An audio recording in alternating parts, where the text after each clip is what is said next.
Здравейте на всички! Искам просто да ви кажа, че Исус те обича такъв какъвто си. И не напразно в Йоанна 3,16 казва: Бог до толкова възлюби света, че даде своя единороден син, за да не погине един, който вярва в него, но да има вечен живот. И аз се включвам да ти кажа, че Исус те обича такъв какъвто си. Исус е дошъл на земята точно заради теб и заради мен да даде живота си.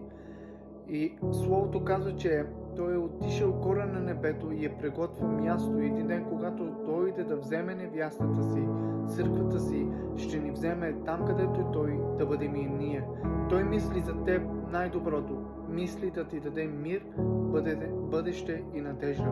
Благославям теб, благославям семейството ти, благославям бъдещето ти, благославям те и мога да ти кажа само едно: Исус те обича.